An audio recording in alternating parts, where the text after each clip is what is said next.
Was it yesterday? No, it wasn't yesterday. The other day, oops, that's not going to work. Since I'm standing up, that is not going to work.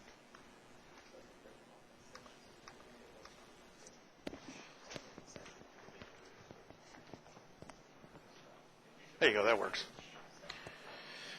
The other day, Tom invited me down to his operation to tour his facility. We went and had a nice, I learned a lot about their machines that they, machining equipment that they use to make cool things. And so we went to lunch, and while we were sitting at lunch, I asked them how the class was working out for him. He ended up telling me a story about an employee that they'd hired that deals with both the Be Legal and Be Kind, that his organization is already doing and has done, which kind of confirms a lot of things we talked about in class. So I'm going to ask Tom to share that story with you.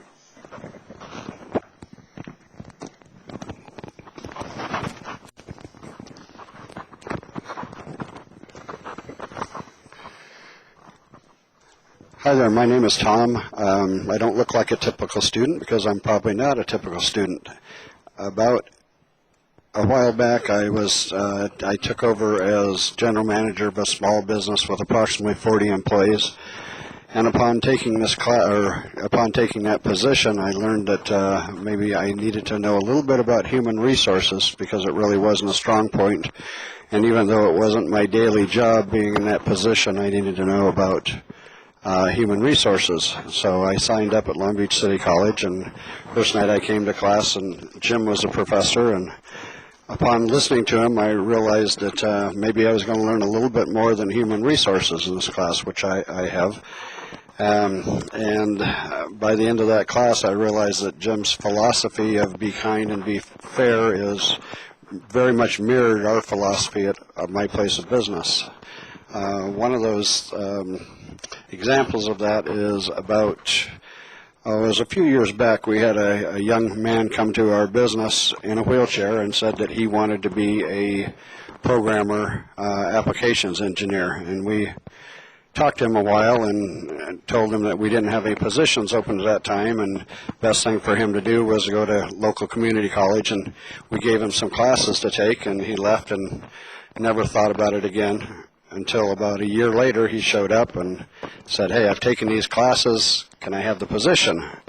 So we explained to him the position wasn't open at that time, and then he countered back with us, "How about I work for you for 6 months for no salary, no pay, just so I can prove myself." Well, anybody that has that kind of interest and that kind of motivation, we ended up hiring him.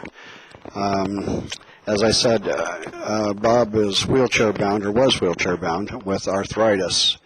And one of the reasons he opted to work for us for no charge was he said that in the first couple months that he was going to be there, he was going to have a second hip replacement, and hopefully was going to enable him to walk. So we took him on, and the young man has excelled a lot. He had a hip replacement, and following that he had a knee replacement,